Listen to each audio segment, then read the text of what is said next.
태극신검 이해를 시작하겠습니다. 절대감부터 하면 되죠. 2017년 태극신검에는 응용편이라고 되어 있죠. 근데 예전에 참된 절대감편이라고 했죠. 그런데 이 참된 절대감편도 잘못된 말이에요. 왜 그러냐면 참된 절대감편이라고 하면 앞에서 언급한 절대감편이 가짜 절대감편이 돼버리잖아요. 근데 그게 아니죠. 굉장히 핵심적인 내용을 앞에서 다루고 있죠. 한번 볼까요? 절대감편 1단계는 절대자에 집중하죠. 관계를 통해서. 그러고 어떻게 하나요? 2단계에서는 일체를 그렇죠. 인식하죠. 이거는 절대감을 얻는 핵심이죠. 절대자에 집중하면서 절대자화하여 세상을 바라본다. 세상 일체를 바라본다. 이게 핵심이 되는 거예요. 그렇기 때문에 참된 절대감편이라는 것은 잘못된 거예요. 응용편이 아니고 뭐가 되나요? 절대감편이 되는 거죠. 한번 볼게요. 절대감편에서는 팔계에 대한 보다 깊은 이해를 위해 팔계에 부여할 수 있는 다양한 의미들을 살펴봅니다. 팔계는 일종의 형식이죠. 다양한 의미들을 부여할 수 있죠. 또한 몸으로 펼치는 무공 형식들을 제공하여 마음의 몸을 이해하는 데 도움을 주고자 하며 태극신검을 통해 드러난 이치를 세상을 살펴보는 데 적용하여 세상에 이루어지는 원리를 파악하고 인생의 목적을 파악하여 행복한 삶이 어떠한 삶인지 탐구하고자 합니다. 그래요. 절대감을 쓴 목적이 나와 있어요. 앞에서 기도에 대해 설명할 때 주기도문을 언급했으니 주기도문을 태극신검의 이치에 입각해 살펴봄으로써 태극신검의 이치를 어떤 식으로 적용할 수 있는지 살펴보겠습니다. 앞에서 주기도문을 언급했죠. 태극신검 일부 몸으로 펼치는 신검법 8페이지에 나와 있죠. 이 시기에 이 글을 쓰리는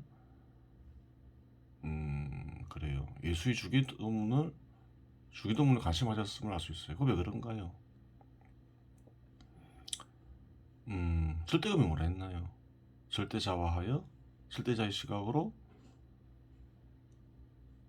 그래요. 세상을 바라보면서 섭리작용을 일으키는 거죠. 그럼 신에 대해서 알아야 될 거 아니에요. 예수는 절대자를 깊이 연구한 이들 중의 대표적인이죠. 그래서 예수에 대해서 연구했음을 알 수 있어요. 하늘에 계신 우리 아버지여, 이름이 거룩히 여김을 받으시오며 나라가 임하옵시며 뜻이 하늘에서 이루어진 것 같이 땅에서도 이루어지이다. 오늘 우리에게 일용할 양식을 주시옵고 우리가 우리에게 죄 지은 자를 사하여 준 것 같이 우리 죄를 사하여 주시옵고 우리를 시험에 들게 하지 마시옵고 다만 악에서 구하시옵소서. 나라와 권세와 영광이 아버지께 영원히 있사옵나이다. 아멘. 이 주기도문을 통해서 신에 대한 지를 얻고자 했음을 알 수가 있어요. 혹은 예수를 알고자 했겠죠. 그런데 예수가 가르쳐준 기도로 알려져 있는데 예수가 가르쳐준 기도는 하나밖에 없죠. 이와 같은 내용을 가진 기도가 마태복음이 아니라 누가복음에도 나와 있죠. 좀 더 간단하죠. 또 다른 예수의 주기도문이 있다. 아버지 이름을 거룩히 드러내시며 아버지의 나라가 오게 하소서. 저희에게 일용할 양식을 주시고 저희에게 잘못한 모든 일을 저희도 용서하오니 저희의 죄를 용서하시고 저희를 유혹에 빠지지 않게 하소서. 대단히 간단하죠.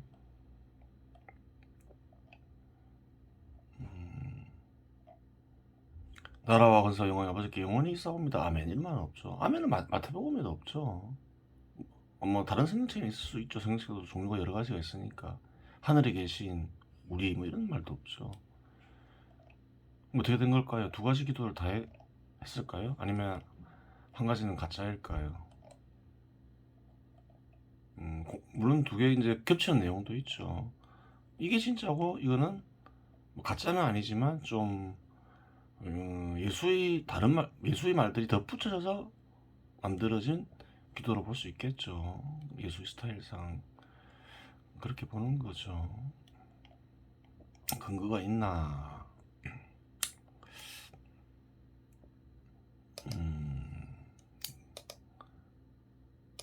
볼게요. 예수의 기도에 대한 생각을 파악하면 알 수 있는 거예요. 너는 기도할 때 골방에 들어가 문을 닫은 다음 숨어 계신 내 아버지께 기도하여라. 그러면 숨을도 보시는 내 아버지께서 너에게 갚아주실 것이다. 예수는 어떤가요? 골방에 들어가서 혼자서 기도하라고 하죠. 공개적으로 모여서 하지 마라 그러죠. 그래요. 현 시대에서는 많은 사람들이 모여서 기도하고 그러지만 그러지 말라고 하는 거예요. 왜 그렇게 말했을까요? 너희는 기도할 때 위선자들처럼 해서는 안 된다. 그들은 사람들에게 드러내 보이려고 회당과 한길 모퉁이에 서서 기도하기를 좋아한다. 공개적으로 기도한다는 거죠. 왜? 음, 그래요. 자기 선한 척하기 위해서. 또 다른 말로 하면 모여서 기도하면 위선자가 된다고 보는 거죠. 외수가 기도하는 목적은 뭘까요? 유혹에 빠지지 않도록 기도하여라. 그래요. 개인적으로 유혹에 빠지지 않기 위해서 기도한다는 거예요. 굳이 모여서 유혹에 빠지지 않게 하기 위해서 기도하는데 모여서 기도할 필요가 있나요? 그럴 필요가 없다는 거죠. 모여서 기도하면 위선자가 된다는 거죠. 진실한 기도를 하지 않게 된다는 말인 거죠. 근데 뭐 예수는 좀 엄격한 부분이 있는데 진실한 기도를 하면 뭐 모여서 해도 상관은 없겠죠. 좀 생각을 해볼 필요가 있는 거예요. 하여간 모여서 기도하더라도 거짓된 기도를 하면 안 되겠죠. 예수님께서 어떤 곳에서 기도하고 계셨다. 그분께서 기도를 마치시자 제자들 가운데 어떤 사람이 주님, 요한이 자기 제자들에게 가르쳐 준 것처럼 저희에게도 기도하는 것을 가르쳐 주십시오 하고 말하였다. 예수님께서 그들에게 이르셨다. 너희는 기도할 때 이렇게 하여라. 아버지 이름을 거룩히 드러내시며 아버지 나라가 오게 하소서. 저희에게 일용할 양식을 주시고 저희에게 잘못한 모든 일을 저희도 용서하오니 저희 죄를 용서하시고 저희를 유혹에 빠지지 않게 하소서.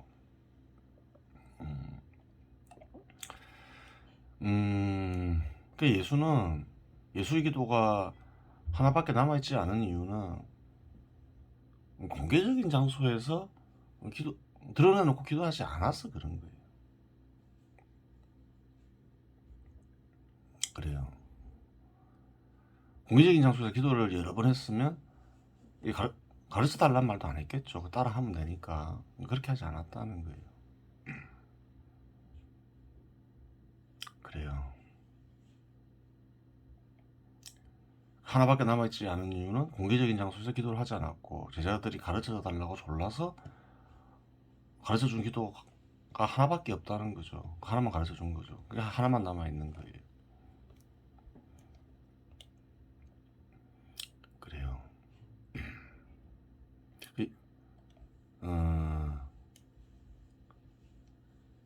그래요.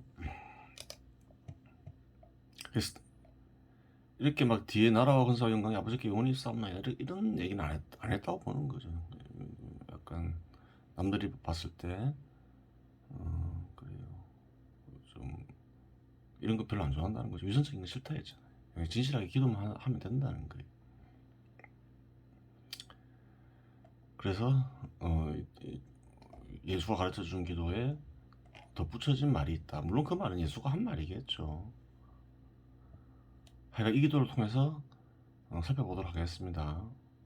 앞에서 기도의 언어를 해체하면 그래 말을 바꾼다 했죠. 관념들이 이어져 있고 관념들을 해체하면 뜻들이 이어져 있으며 뜻들은 절대자와 사상과 이어져 있다고 언급했습니다. 그러면 이제 태극신검이 이치에 입각해 주기도문을 살펴보겠습니다. 한 문장씩 살펴보겠죠.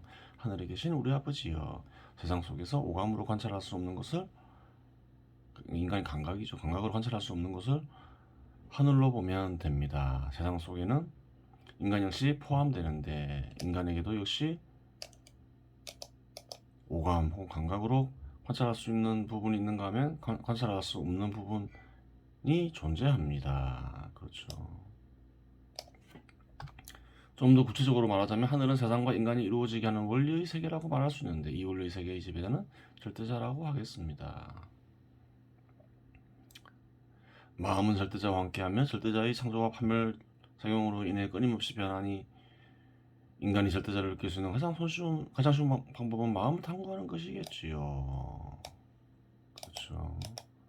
하지만 하늘을 규정할 때 한 가지 뜻에만 집착할 필요는 없습니다. 하늘과 땅을 세상의 흐름과 역사의 흐름으로 규정할 수도 있으며 본질의 세계와 현상의 세계로 규정할 수도 있습니다. 물론 이제 예수가 언급한 하늘은 푸르게 보이는 하늘을 가리키는 건 아니죠. 예전에 한번 언급했죠. 이거 여러 가지로 규정될 수가 있겠죠. 딱 정해져 있지 않으니까 우리 역시 다양한 해석이 가능할 수 있습니다. 인간 전체로 해석할 수가 있는가 하면 특정한 집단에 속하는 인간들로 해석할 수도 있으며 만물을 가리킬 수도 있습니다. 그래요. 아버지를 해석할 때에는 아버지의 역할을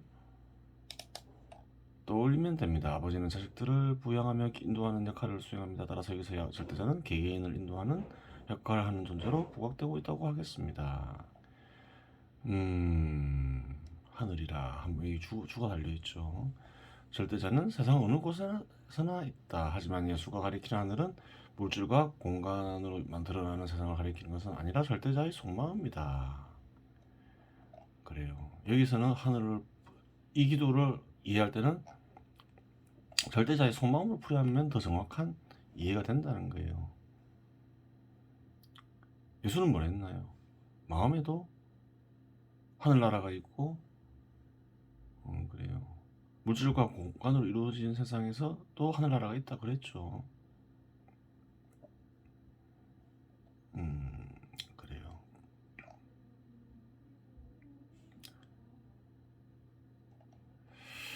이런 부분이 좀 덧붙여진 부분이라는 거예요. 이런 부분이 좀 약간 이상한 부분이 있잖아요.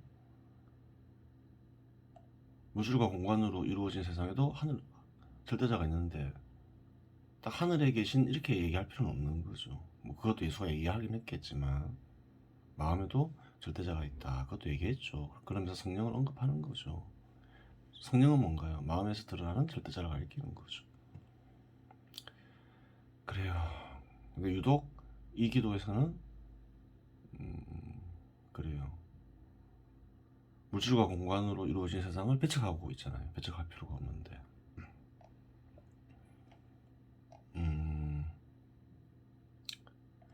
예수는 절대자를 아버지로 많이 표현하죠. 근데 아버지라고만 표현하고 있지는 않아요. 다 그래요. 한번 볼까요? 절대자는 남성이나 여성이 아니면 남성과 여성을 있게 하는 존재이다. 예수는 절대자의 남성성을 떠올릴 경우 아버지라고 불렀고 여성성을 떠올릴 경우 어머니라고 불렀음을 확인할 수 있다. 어머니 성령께서 머리카락 한 올을 붙잡고 나를 거대한 타보로 산으로 데리고 간다.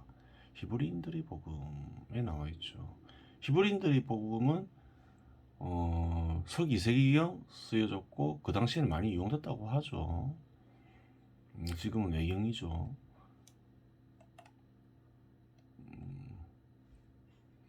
사대복음서를 봐도 어머니에 비유되는 경우가 있어요. 여성으로 비유되는 경우가 있어요. 주로 아버지라고 많이 불렀죠. 그래요. 자, 그럼 다음에 보겠습니다. 이름이 거룩히 여김을 받으시오며. 그래요. 이건 어떻게 풀이해야 될까 생각할 수 있죠. 절대자에게 어떤 존재가 이름을 지을 수 있겠습니까? 절대자의 이름을 말하는 이는 잘못된 거죠. 누군가 이름을 지어 불러주었다고 생각하는 것이 참으로 인간적인 발상이라고 할 수 있습니다. 왜 그런가요? 절대자에게 이름을 지어줄 리가 없기 때문에 그렇죠. 절대자를 낳은 부모가 없잖아요. 절대자를 지칭하는 명칭들이 많이 있는데 절대자를 기술하는 사람들이 파악한 개념을 명칭으로 만들어 불렀다고 보아야 되겠지요. 그래요. 절대자를 부를 때 명칭을 들은 이들이 이름이라고 착각하는 거죠. 절대자는 세상과 인간과 함께하기 때문에 절대자를 간주하면 절대자에 대한 추상적인 다양한 개념들, 즉 스스로 존재하는 개념, 불변하는 존재라는 개념, 영원한 존재라는 개념, 완전한 존재라는 개념 정도는 어떤가요? 선명하게 떠올릴 수 있습니다. 쉽게 떠올릴 수 있죠. 쉽고 선명하게 떠올릴 수 있습니다. 그래요. 그러한 개념들 중 하나를 이름으로 규정하는 것은 어리석은 발상이긴 한데 한편으로는 재미난 발상이라고도 하겠습니다. 재미난 발상, 재미난 발상이죠. 왜 그런가요? 어떤 개념에 대해서 집중하고 있으면 절대자와 통할 수도 있겠죠. 그래요. 재미난 발상이긴 해요. 나라가 임하시오며 어떻게 풀이해야 될까요? 한번 볼게요. 천국이 사회에 실현되기를 원하는데 주기도문에서의 천국은 정의가 이루어지고 자비와 사랑이 넘치는 세상을 가리킵니다. 뒤에 문장을 보니까 그렇다는 거죠. 이는 육칠의 문장대로 살펴보면 알 수 있습니다. 하지만 여기까지는 누구나 쉽게 접근할 수 있는 부분이고 나라의 구체적인 형태가 중요한 문제일 수 있습니다. 그렇죠. 천국으로 풀이할 때 나라의 구체적인 형태가 중요하잖아요. 나라는 현실에 존재하는 나라를 떠올릴 수도 있지만 오감으로 관찰할 수 없는 나라를 가리킬 수도 있습니다. 실현되지 않은 나라를 가리키죠. 예수가 원하는 구체적인 형태의 나라가 있을 수 있었겠죠. 당시 예수는 십자가에 못 박혀 죽는 사형 선고를 받았습니다. 죽었죠. 기본적으로 사형 선고는 중대한 범죄를 저지르거나 기존의 제도를 파괴하는 행위를 하거나 제도를 파괴할 수 있다는 위협을 지배 세력이 느낄 때 행해지는 것입니다. 당시 유대인들은 예수가 왕이 되려 한다고 고발하였고 그로 인해 사형 선고를 받았다고 전해지는데 그로 미루어 판단하자면 주기도문에 언급된 나라는 현실에 존재하는 나라를 대상으로 구성된 관념적인 나라였을 가능성이 큽니다. 어떤 구체적인 나라 형태를 제시했는데 반발을 샀다라고 볼 수도 있겠죠. 근데 정확한 내용은 알기 어렵죠. 남아있는 게 없으니까 구체적 나라의 구체적 형태를 예수가 언급했겠지만 그 말은 남아있지 않는 거죠. 예수 행적과 말들을 살펴보면 나라의 구체적인 형태를 아는 것이 어려운 일은 아니지만 여기서 다룰 내용은 아닙니다. 알아도 뭐 시대가 바뀌어서 큰 의미가 없겠죠. 큰 의미는 없어요. 지금은 예전에 뭐랬나요? 시장 지배 시대라고 했죠. 예전에 어떤가요? 사급자족하던 고대 농경 국가 시대였겠죠. 그 시대에 그래요. 그 시대에 아주 뛰어난 내용이 남아있다 하더라도 지금 시대 보면 큰 의미를 가지기는 어렵겠죠. 고대 구체적인 형태의 나라가 남았다 해도 고대 하늘나라가 되겠죠. 근데 하늘나라는 어떤가요? 천국으로 풀이될 수도 있지만 예전에 언급했죠. 하늘나라는 천국을 뜻하는 경우도 있지만 절대자를 뜻하는 경우도 있다. 그래요. 그럼 어떻게 되나요? 마찬가지긴 한데 나라가 임하시오면은 천국이 이루어지기를 원하는 걸 수도 있지만 절대자가 임하시오며로 풀이될 수도 있겠죠. 절대자가 임해도 천국이 이루어지는 거잖아요. 어떻게 풀이하든 결론은 같잖아요. 큰 의미는 없겠죠.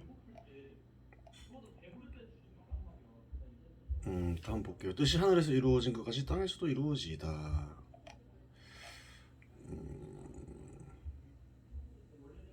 근데 루카복음에서는 그 말이 안 나와 있죠. 이 부분도 좀 이상한 거예요.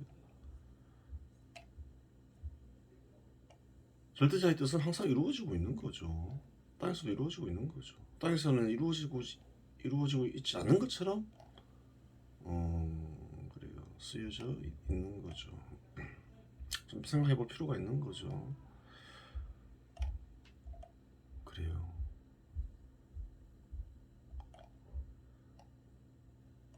좀 다른 이런 말을 했을 수는 있어요. 했을 수 있는 말인데 좀 생각을 해볼 필요는 있다는 거죠. 불변의 행위는 절대자가 만든 세상의 구성 원리이며 이는 하늘에서 이루어집니다. 절대적 구조 속에 배치된 절대적 개념을 가리키는데 이 부분은 뒤에서 다루도록 하겠습니다. 이 구성 원리는 만물을 상징하는 땅에서도 이루어져 왔고 앞으로도 이루어지는 것이지요. 주석이 달려있죠. 하늘나라는 눈에 보이는 하늘을 가리키는 것이 아니듯 땅도 명칭이 지칭하는 땅이 아니라 인간이 살아가는 세상을 포함한 물질과 공간으로 이루어진 세상으로 풀이하는 것이 정확한 풀이이다.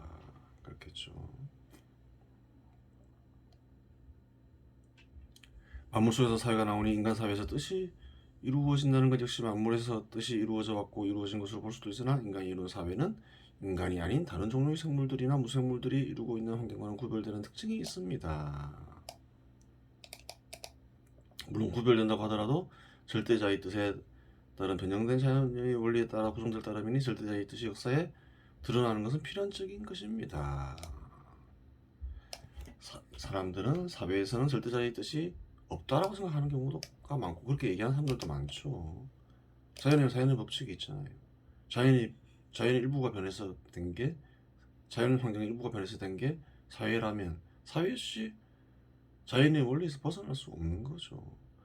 인간들은 절대자의 뜻이 간직된 추가된 말이죠. 이러면 좀 이해하기 쉽겠죠. 간직된 개념을 통해 절대자의 실질적인 도움을 받고 있습니다. 이는 뒤 인간편에서 다루도록 하겠습니다. 주기도문에서는 정의가 실현되고 자비와 사랑이 넘치는 사회가 이루어질 것임을 예견하고 기대하고 있는 문장입니다. 또한 이 문장에서 위대하사 천지를 창조하시는 말을 바꾼다 했죠. 세상을 이루어지게 하는 절대자의 개념과 이어져 있습니다. 예수가 절대자를 어떻게 생각했는지 살펴보고 있는 거라고 했죠. 불변의 행위가 암시적으로 거론되었기 때문입니다. 그러니 여기서 하늘에 계신 우리 아버지는 개개인을 인도하는 절대자 플러스 세상을 이루어지게 하는 절대자로 파악하면 됩니다.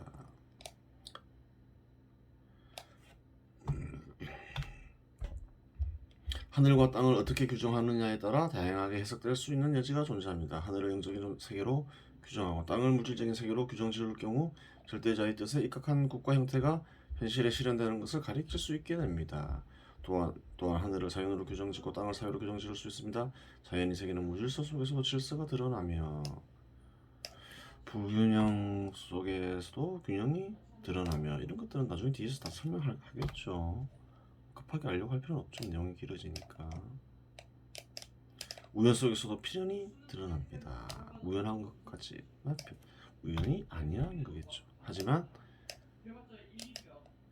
인간 세상은 악인으로 여겨지는 이가 잘 사는 경우도 많으며 선인으로 여겨지는 이가 불행한 삶을 사는 경우가 많습니다. 그렇게 많이 보이죠.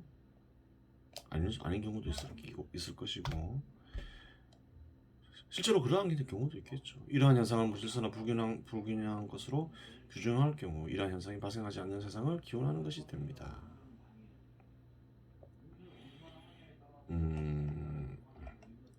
이 말은 예수가 했을 수도 있어요. 한 말이겠죠. 절대자는 어느 곳에서나 존재하며 절대자의 뜻은 이루어지고 있죠. 근데 인간 세상에서는 어떤가요? 절대자의 뜻이 이루어지지 않을 수가 있죠. 왜 그런가요? 인간이 절대자의 뜻에 반하게 생각하고 행동할 수 있기 때문이죠. 그래서 이런 말을 했겠죠. 예수가 한 말은 맞아요. 기도에 포함된 거죠. 원래 기도에서는 이 말이 없었죠. 예수가 한 말은 맞아요. 예수는 하늘나라를 강조하며 하늘나라가 실현되어야 한다고 막 계속 주장했잖아요. 이 말도 한 말은 예수가 한 말은 맞아요. 오늘 우리에게 일용할 양식을 주시옵고 음식뿐만 아니라 옷, 주택 등 인간에게 물질의 형태로 소비되는 모든 것은 절대자가 주재하는 만물을 통해 제공됩니다. 인간은 활동을 매개로 만물의 일부분을 변형시켜 소비하며 살아가는데 이는 인간이 세상에서 살아가기 전까지 이어지는 불변의 법칙입니다. 그렇죠. 여기서 하늘에 계신 우리 아버지의 개념에 만물을 주재하는 절대자의 개념이 더해집니다. 따라서 하늘에 계신 우리 아버지는 개개인을 인도하신 절대자, 세상을 이루시게 하는 절대자, 더하기 만물을 주재하는 절대자라는 공식이 성립하게 됩니다. 예수는 그렇게 생각했다는 거죠. 기도를 통해서 안다는 거죠. 이 주석에 달려있죠. 일용할 양식 한번 볼게요. 예수는 절대자의 뜻을 음식에 자주 비유하였다. 그렇죠. 빵에도 비유하고 물에도 비유했죠. 그러한 이유로 일용할 양식을 절대자의 뜻으로 풀이할 수도 있다. 어떻게 풀이해도 문제가 될 것은 없다. 그렇죠. 비유를 사용하는 이가 타인들이 어떻게 생각할지 모르는 건 아니죠. 두 가지 어떻게 풀이해도 상관없죠. 두 가지를 다 생각하는 경우도 생각을 했겠죠. 그래요.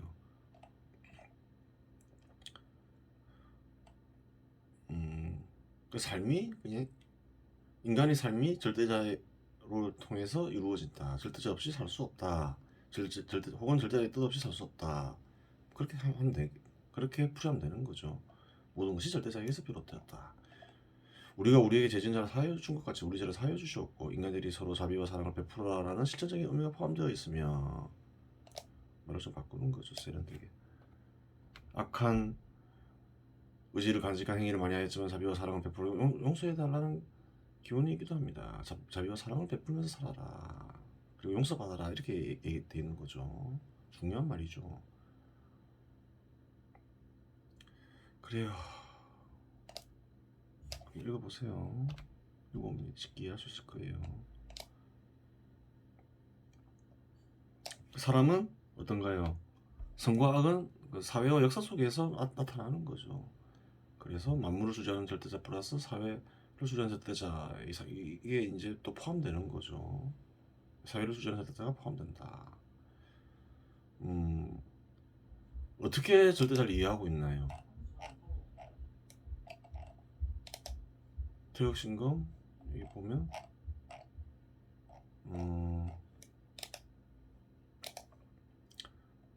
이 8개를 통해서 선지선천 8개라고 했죠. 이 8개를 통해서 예수를 관찰하고 있죠. 예수가 어디까지 파악했는지 보고 있는 거예요. 만물을 주재하는 절대자, 그리고 역사를 주재하는 절대자, 사회를 주재하는 절대자 이런 거를 그래요. 절대자를 여러 측면에서 살펴보고 있음을 알 수 있는 거예요. 살펴보고 있는 거죠. 이 글을 쓰니가, 태극신금을 쓰니가. 우리를 시험에 들게 하지 마시고 다만 악에서 구하시옵소서. 악을 저지르게 되는 경우는 사회적 조건으로 인해 집단적으로 저지르는 악과 개인이 지닌 속성으로 인해 저지르는 악이 있습니다. 사회적 조건으로 인해 저지르는 악의 경우 대표적인 사례로 전쟁을 들을 수 있습니다. 전쟁이 발발하면 아빠 나오래요. 네. 그래요. 이러한 종류의 악은 개인이 선택할 수 있는 악이 아니기 때문에 전투 중 살인을 한 군인은 악인이라고 할 수는 없습니다. 반면에 개인이 지닌 속성으로 인해 개인이 선택에 의해 악이 실현되는 경우 역시 존재합니다. 개인의 속성에 의해 실현되는 악의 근원은 그릇된 주관에서 비롯된 무지와 탐욕이 원인이 됩니다.